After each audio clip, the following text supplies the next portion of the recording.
Tá dando para vocês me verem, ouvirem, tranquilos? Sim. E tá vendo o material, né? A sentença? Também.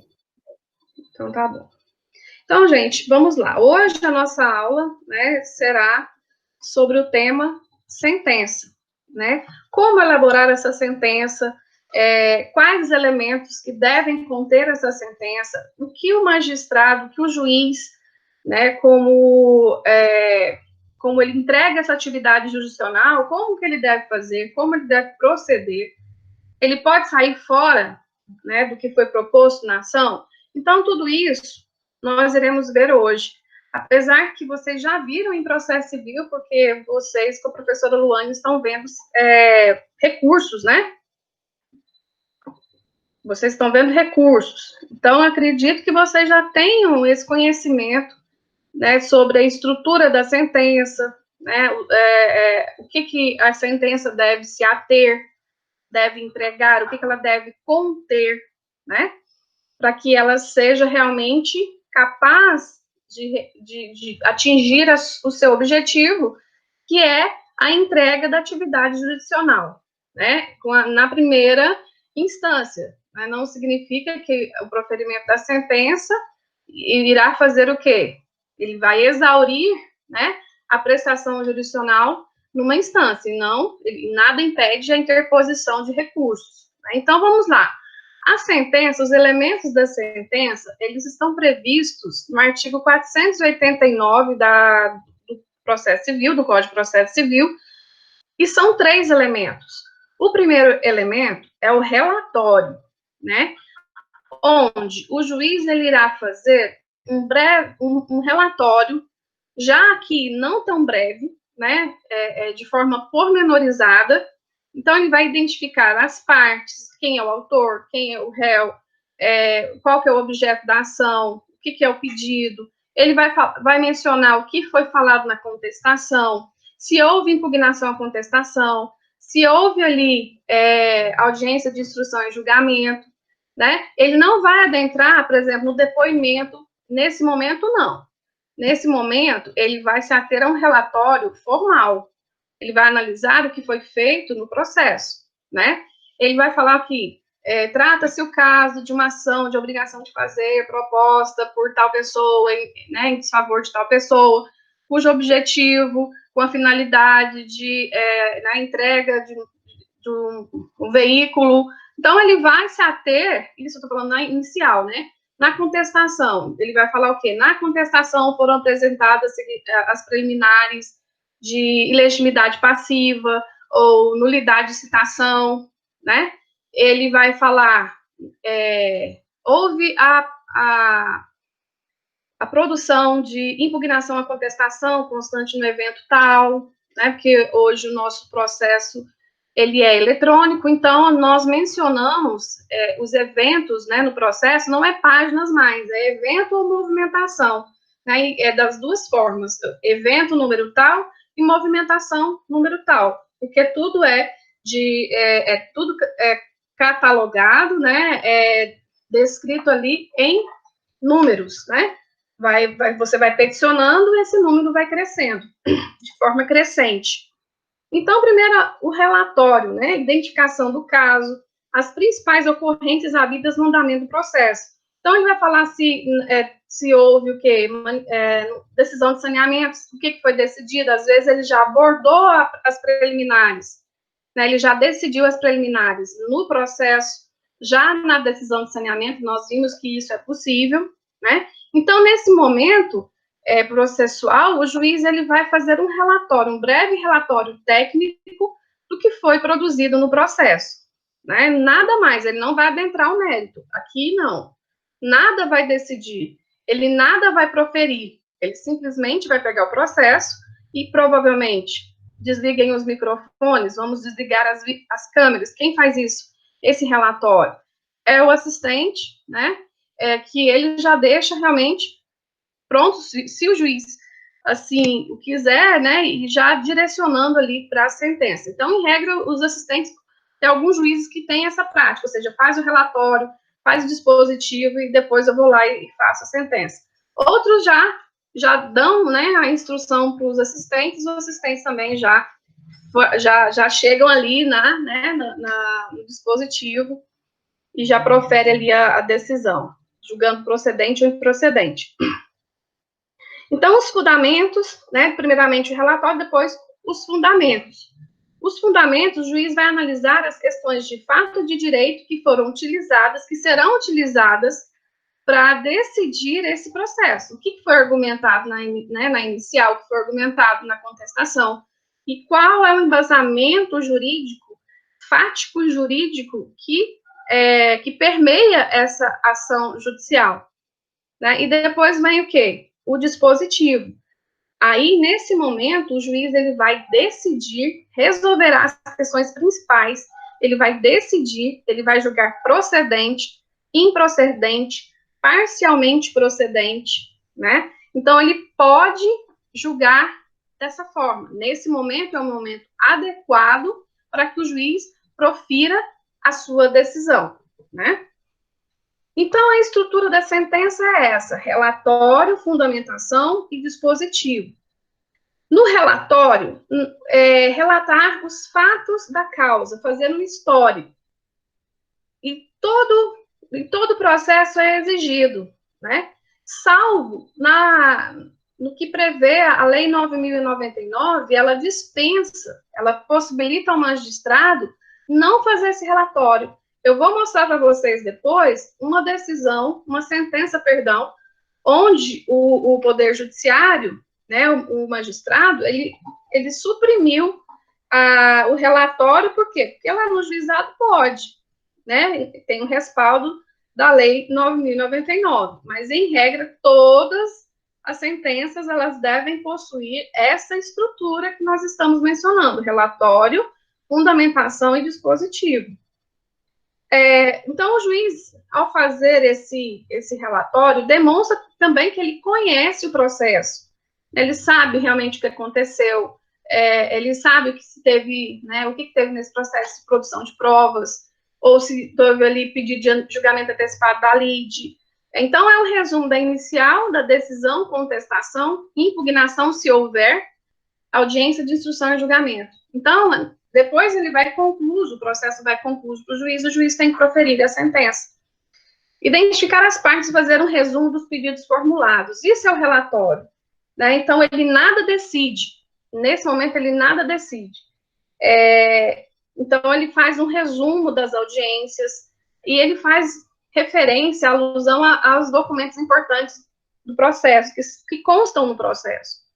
Então, nesse momento aqui, ele nada decide, ele não adentra ao mérito, ele não menciona, ele não vai já direto ao ponto, né? Ele, mesmo nos juizados especiais cíveis, é necessário o juiz fazer uma introduçãozinha, né? Mas ele fala o quê? Dispensa o relatório respaldado na Lei 9.099, então ele pode dispensar, né, a confecção ali do relatório, em razão da informalidade, oralidade, celeridade, né, do processo que tramita sob a égide da Lei 9.099.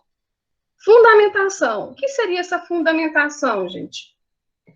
A fundamentação, para que o juiz profira uma sentença, ele tem que fundamentar faticamente, né, e legalmente.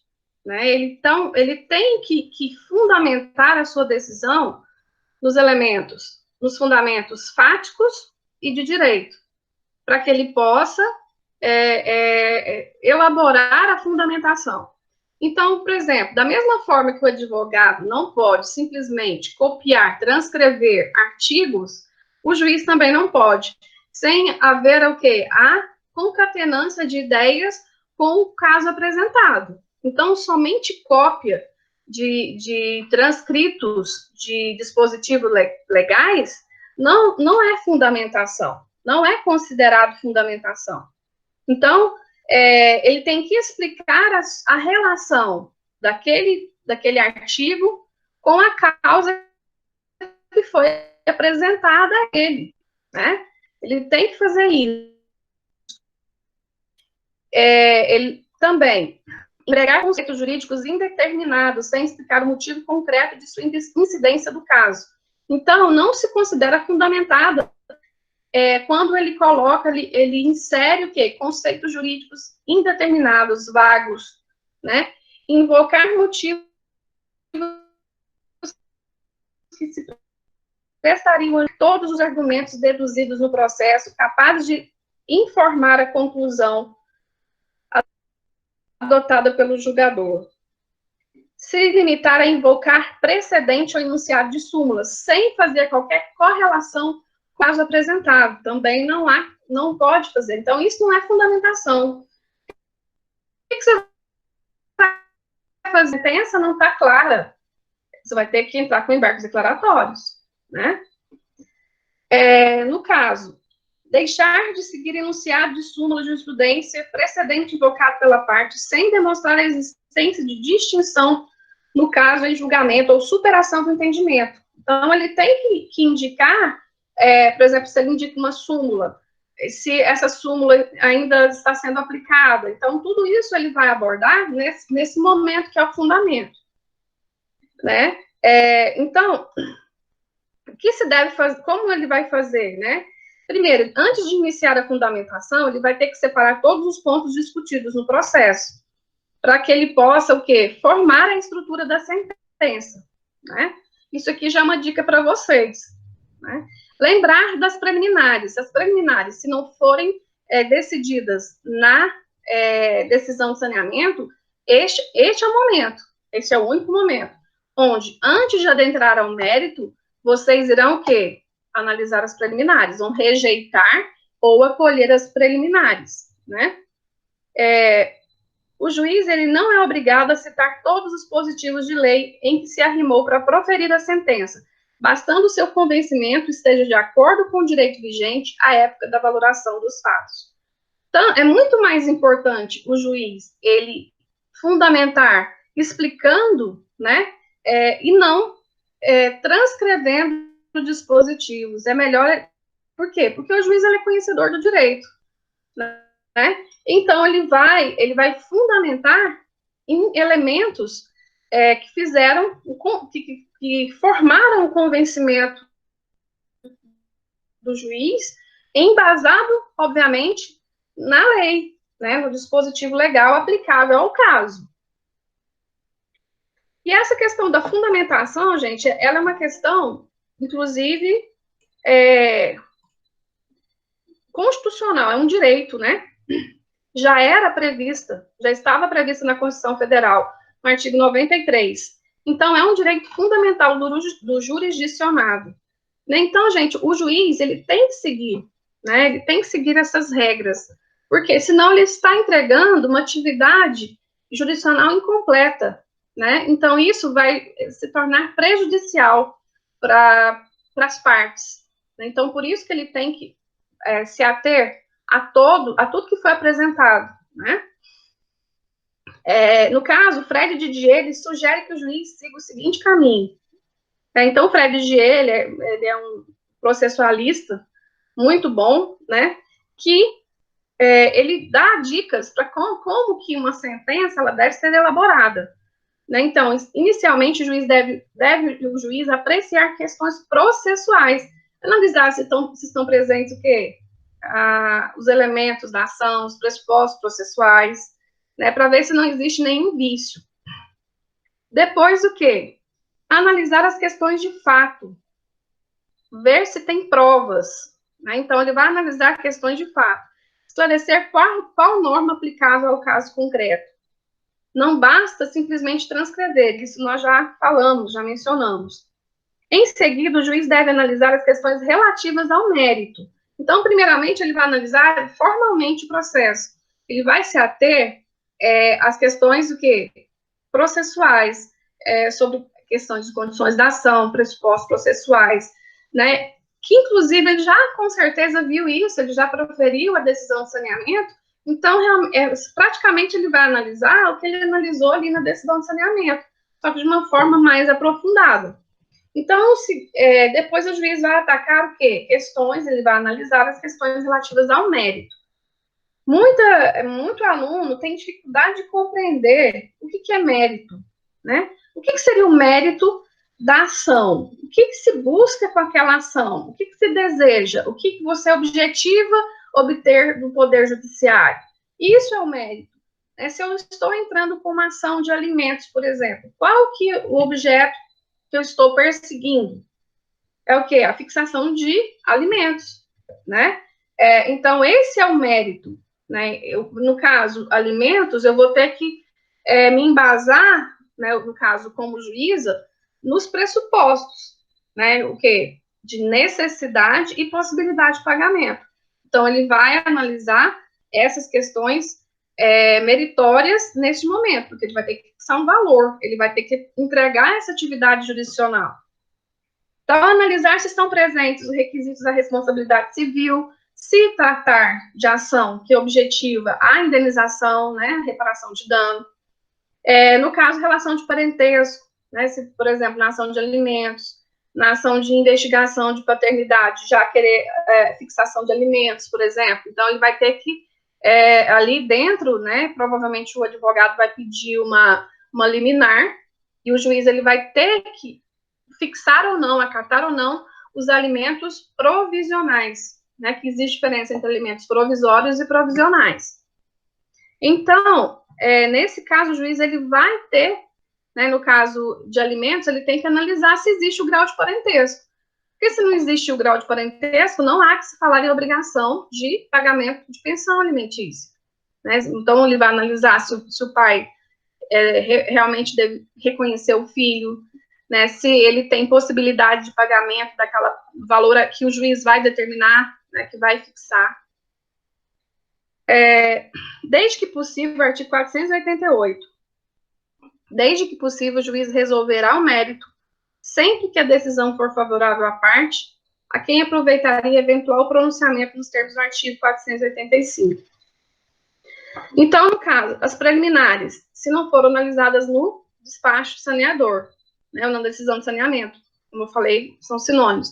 Então, ele vai analisar interesse de agir e legitimidade passiva, no mérito, né, prescrição, danos morais, danos materiais. Ali, nós sabemos que o Código de Processo Civil exige que a parte, ela vai colocar o valor do dano material e moral de forma expressa, né, líquida. Ela vai colocar um valor. Então, o juiz ele pode acatar ou não aquele pedido, né, de fixação por dano moral e material, mas é obrigação da parte já descrever o valor pretendido, né? Então, a sentença, quando ela não é fundamentada, ela fica praticamente, gente, difícil, impossível de recorrer, né? Até, então, você pegando uma sentença que ela não é bem fundamentada, né, que o juiz ele não fundamentou bem a sentença dele, isso prejudica na interposição do recurso, né? Ambas as partes, dependendo, obviamente, do que foi decidido pelo juiz.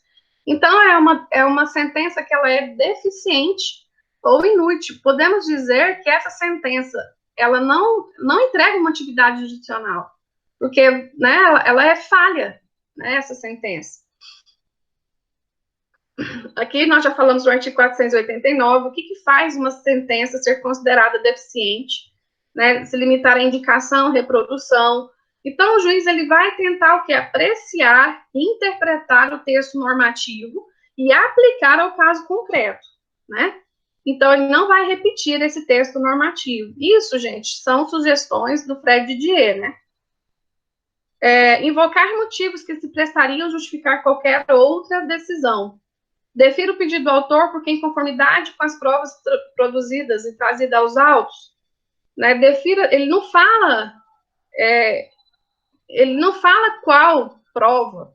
Aqui, essa embasamento, essa fundamentação, ela é falha, né? Defira a tutela provisória, eis que presente os requisitos.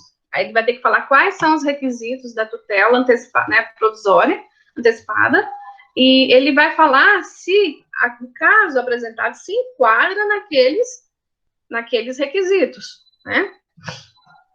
Então, ele tem que dizer necessariamente o porquê que ele entendeu que ele vai acolher o pedido ou ele vai rejeitar, né? Se ele vai julgar procedente ou ele vai julgar improcedente.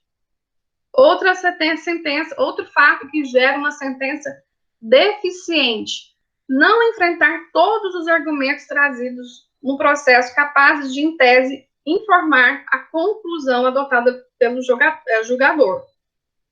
Né? Então, para acolher o pedido, o juiz não precisa analisar todos os fundamentos da demanda, mas ele precisará analisar todos os fundamentos da defesa do réu. Né? E já para negar o pedido do autor, o juiz não precisa analisar todos os fundamentos da defesa, mas precisa analisar todos os fundamentos da demanda. Né? Então, ele pode, mas ele vai analisar tudo que foi descrito, né? Tanto pelo autor quanto pelo réu. Vamos lá, esses aqui são exemplos, que depois vocês podem dar uma olhadinha. Esse material ele é bem completo, né? Vamos falar do dispositivo agora. O que é o dispositivo? Aí sim, este é o momento da sentença onde o juiz vai decidir. Ele vai decidir, ele vai entregar a atividade jurisdicional, né, ao demandante e ao demandado, ele vai entregar essa atividade jurisdicional.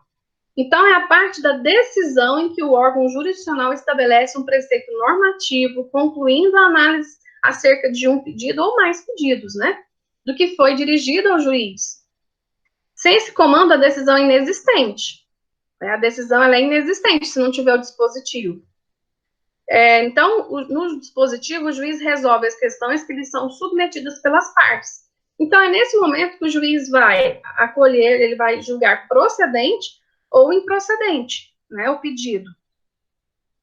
Então, aqui fala, não fazem coisa julgada. Os motivos, ainda que importantes, para determinar o alcance da parte positiva da sentença. A verdade dos fatos estabelecida como fundamento da sentença. Né? Então, só isso, o juiz tem que embasar o quê? Não só. Né? Então, não fazem coisa julgada. Existe diferença entre coisa julgada formal e material. Né? A coisa julgada formal ocorre contra a decisão que não cabe mais nenhum recurso ordinário e extraordinário. Ela faz coisa julgada formal. E a coisa julgada material é a impossibilidade de modificação da sentença no processo que foi proferida aquela sentença, né? Por exemplo, nas ações relacionadas à guarda, alimentos, elas fazem coisa julgada o quê? Material. Nada impede que, num outro processo, né, a questão seja suscitada novamente, porque vai depender de vários fatores, né? Classificação da sentença. Nós sabemos que a sentença ela pode ser classificada em condenatória, constitutiva e também declaratória. Vocês já viram isso demais, né? A condenatória, eu vou buscar o quê? A prestação, ou seja, uma obrigação de pagar uma quantia, né, de condenar a prestação de alimentos, condenar a reparação de dano, né? Tudo isso ela é condenatória, constitutiva. Ela vai criar uma relação jurídica, né? Então, ela vai criar ou modificar uma situação jurídica criando uma situação nova. Por exemplo, o divórcio. Né? O divórcio ela é constitutivo, porque ela muda, né, uma situação jurídica já estabelecida. E nós temos a sentença declaratória, existência de um direito. No caso, podemos dar como exemplo no caso, uso capião, por exemplo, ação de uso capião, ela vai o quê? Ela é declaratória, ela vai declarar a propriedade, né? Então, ela vai declarar a propriedade aquisitiva daquele imóvel, ou móvel, né? Então, ela é declaratória, ele vai declarar a existência ou inexistência de um direito. Então, as espécies são essas, né? Aqui nós temos alguns exemplos, e quanto à congruência, o que vai gerar, que poderá gerar nulidade da sentença. Se a sentença ela for ultra petita, né? Ultra petita vai além do pedido, vai mais que foi pedido. Extra petita, diferente do que foi pedido. Você pede X e o juiz te concede Y. Ele não pode fazer isso, né? E citra petita, menos do que foi pedido.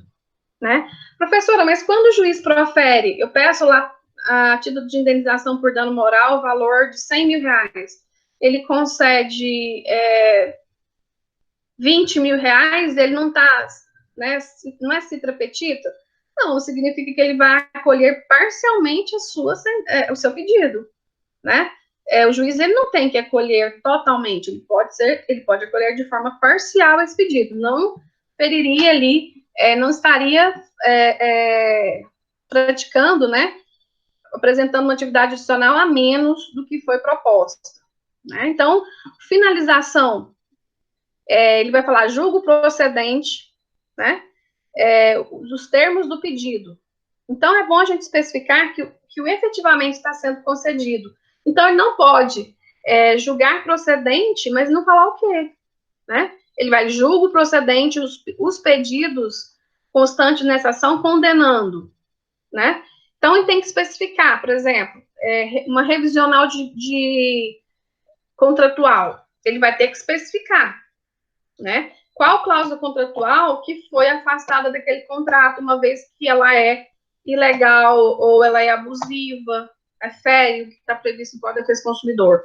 Ele vai ter que mencionar. Então, ele não pode jogar comandos gerais, né? Julgo procedente pedido desta ação e não especificar qual pedido que ele está acatando ou não, né? Então, no caso, juros, né, ele tem que já descrever, por exemplo, quando vai incidir juros, se a partir da citação, né, se vai ser a partir da propositura da ação, né? Jamais esquecer da condenação em custas e honorários de sucumbência, né?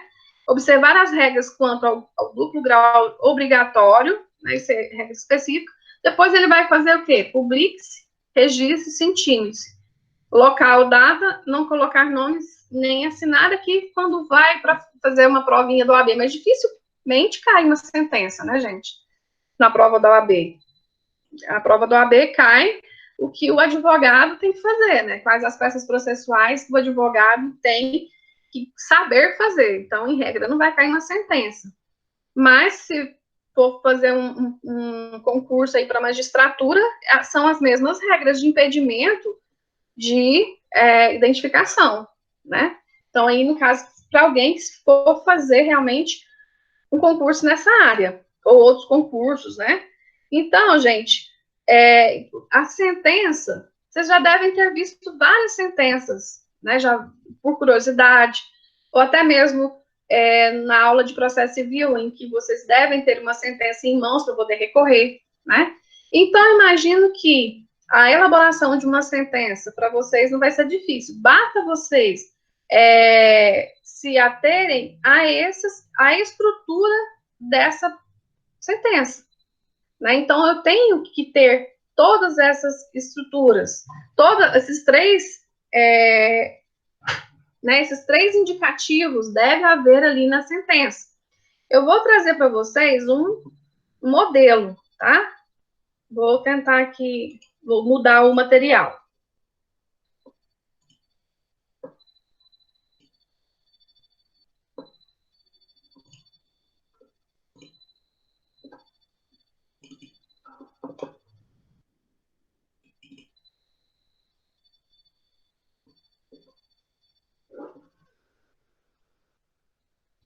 Bom, primeiro, o juiz ele vai indicar o número do processo, a natureza da ação, o nome do requerente, o nome do requerido. Então, o primeiro é o relatório, né? Então, ele vai falar, João da Silva, ele precisa qualificar, ali, né, que nós vimos na parte doutrinária, fala em qualificar, mas não precisa, gente, já foi qualificado, o juiz não tem necessidade nenhuma de qualificar as partes, ele vai indicar os nomes, né, do autor e do réu, do requerente e do requerido, mas ele não vai ter que qualificar novamente as partes, já foram devidamente qualificadas de forma repetitiva no processo. Então, João da Silva, nos autos qualificados, ajuizou a reação de reparação de danos contra Ronaldo Alameda, né?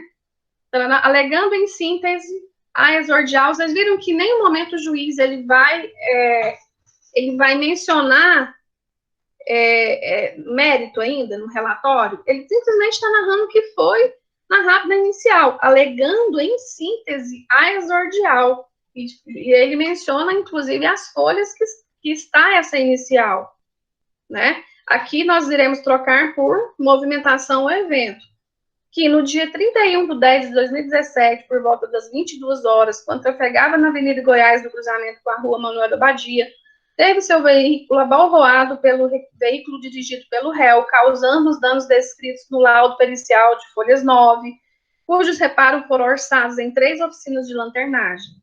Sustenta que o evento danoso foi causado por culpa exclusiva do réu, porquanto não observou o sinal da parada obrigatória existente no referido cruzamento, e arremata pedindo a condenação do mesmo na importância de R$ 4.600 e demais cominações de direito. As folhas 20, o requerente postula a concessão da tutela antecipada que foi indeferida.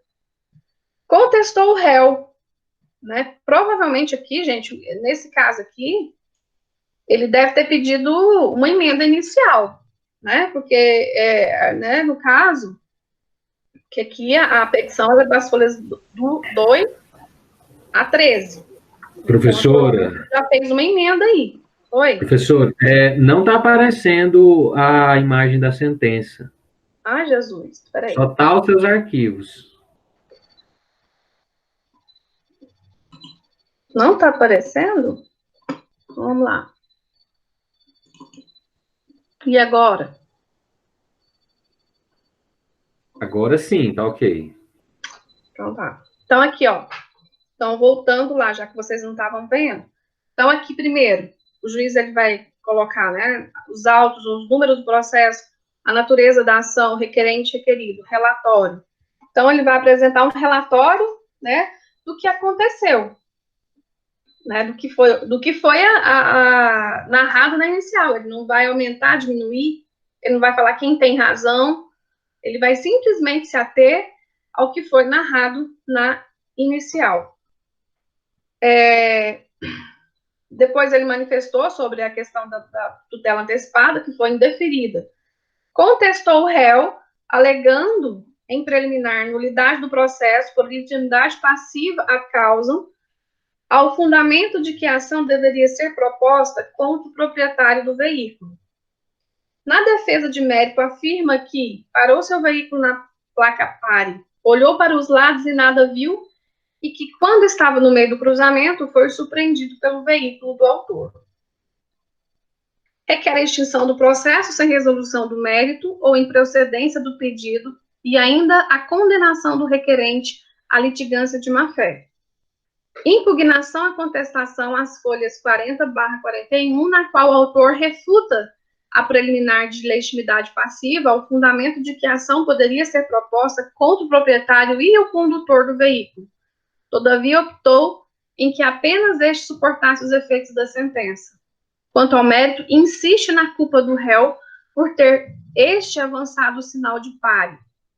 No despacho saneador, né, constante às folhas 51 e 53, a 53, o juiz rejeitou a preliminar arguída na contestação e fixou os pontos controvertidos. Então, nesse caso aqui, o juiz já analisou as preliminares no despacho saneador, né? E fixou os pontos controvertidos. Em prosseguimento na audiência, ouviu-se uma testemunha de cada lado e, declarando-se as partes que não têm mais provas a produzir, encerra-se a instrução processual. O autor e réu aduzem razões finais orais. Não teve apresentação de memorial. Tudo bem visto e examinado, decide-se. Aí vem a fundamentação. Então, não basta transcrever da mesma regra que é imposta ao advogado, também imposta ao juiz. Não basta transcrever, né? Ele deve haver uma argumentação fundamental, ou seja, uma fundamentação, um silogismo com o que foi apresentado, né? Com o dispositivo legal, com o que foi solicitado e apresentado pelo autor. Então, ele vai falar das preliminares, apesar que ele aqui já manifestou, né, lá. Então, rejeitam-se, portanto, a preliminar. Do mérito, verificação da culpa. Então, quais os elementos? Aqui, no caso, é uma reparação de dano. onde deve-se analisar o quê? Os elementos da reparação, que é o quê? O agente, o dano, o nexo causalidade, o resultado, né? Então, aqui ele vai verificar se houve culpa do réu, né? Aí ele vai falar, o conjunto probatório está a demonstrar que o acidente causador dos prejuízos que a ação visa recompor ocorreu por culpa exclusiva do réu. Isso porque, ao passar pelo cruzamento, não obedeceu ao sinal de parada obrigatória. Ao contrário, desenvolvia velocidade aproximadamente de 100 km por hora, e nesta velocidade avançou o sinal pare, transpôs o cruzamento e atingiu a parte traseira do veículo do autor, que trafegava na via preferencial. Tal conduta, indubitavelmente, configura culpa na modalidade de imprudência. Dos limites da indenização. No caso aqui, gente, o juiz até mencionou em cima que foi juntado os 3 orçamentos, né? Então, ele já mencionou o artigo 186, o artigo 927, né? Então, ele fala, assim caracterizada a responsabilidade do réu, devem ser fixados parâmetros para a justa indenização, a fim de se recompõe o requerente com a quantia que corresponde exatamente ao prejuízo que suportou. Quanto ao valor da indenização, aplica-se ao caso dispositivo do artigo 944 do Código Civil, que dispõe que a indenização mede-se pela extensão do dano. Então, portanto, conforme se verifica as folhas tais, o menor orçamento apresentado se encontra em consonância com o pedido do autor. Então, o juiz ele adotou o menor orçamento. Provavelmente ele não vai condenar em litigância de má-fé, né? Ele vai acatar o pedido. O requerido alega que o requerente é litigante de má-fé por alterar a verdade dos fatos, alegando culpa do mesmo no acidente. No entanto, os autos não revelam que o requerente está agindo não revelam que o requerente está agindo sem lealdade e boa-fé processual, né? Então, ele afastou a litigância de má-fé. O dispositivo, né? Ante o exposto, com arrimo no artigo 487, inciso 1 do Código de Processo Civil, julgo totalmente procedente o pedido constante na exordial e, em consequência, condeno o requerido a pagar ao autor a importância de R$ 4.600 a título de indenização por danos materiais, devendo estes serem corrigidos monetariamente pelo INPC. Você viu que o juiz ele não pode esquecer da correção dos juros. Isso se foi esquecido, tem que entrar com embargos, né? Em qual momento que vai passar a incidir? Ou seja, aqui, ó, já tem uma súmula que é a partir do efetivo prejuízo. Então, é a partir da ocorrência do fato, né? Em razão da sucumbência, condena o requerido ao pagamento das despesas processuais, bem como honorários advocatícios, que fixam em 12% sobre o valor da condenação. Tarará, os valores devidos deverão ser pagos no prazo de 15 dias a contar da intimação da sentença, sob pena de ser o montante da condenação acrescido de multa no percentual de 10% e honorários advocatícios de 10%. Aqui, no caso, para se houver descumprimento da sentença, né, do teor da sentença. Então, aí a gente, se houve descumprimento, tem que entrar com cumprimento de sentença, né? Pedindo e apresentando o valor, porque aí vai mudar o valor, vai ter que incidir o percentual de 10% a título de honorários e 10% no caso de multa, né? Então, tem que, se não houver o cumprimento voluntário, deve entrar com cumprimento de sentença. Publique-se, registre-se, intime-se, data e nome do juiz do direito. O juiz também pode se valer, né, desses subterfúgios de colocar no rodapé, né? Então, tudo isso pode ser feito.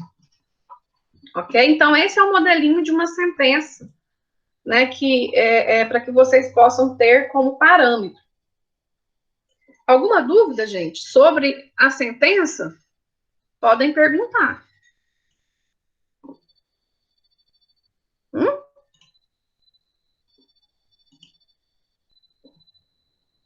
Não?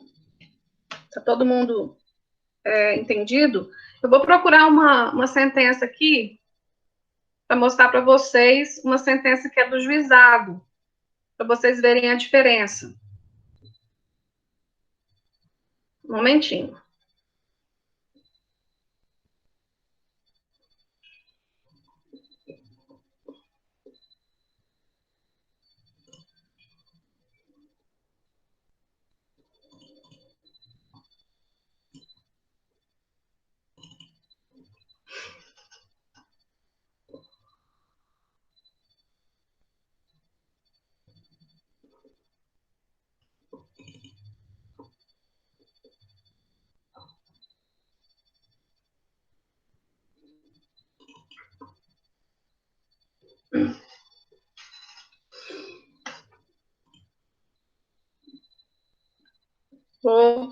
Vou mostrar para vocês, tá?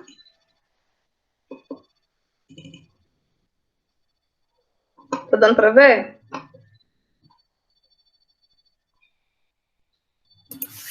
Para mim, tá. Beleza, então aqui é uma sentença que é de uma ação que tramitou, né, no juizado. Como eu falei para vocês, o relatório, né, pode ser dispensado em decorrência o quê?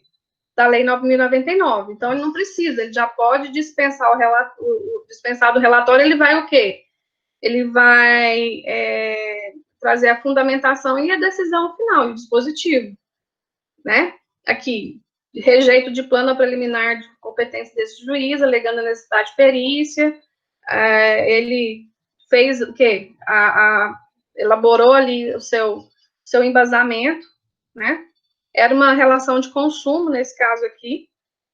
Posto isso, e por mais que os autos constam, julgo parcialmente procedente o pedido para condenar. Gente, olha que ridícula essa condenação por dano moral. Eu deveria ter apagado o nome da juíza. Mas ela condenou em R$500 dano moral. Aí, obviamente, eu recorri, né? E a condenação foi para R$8.000.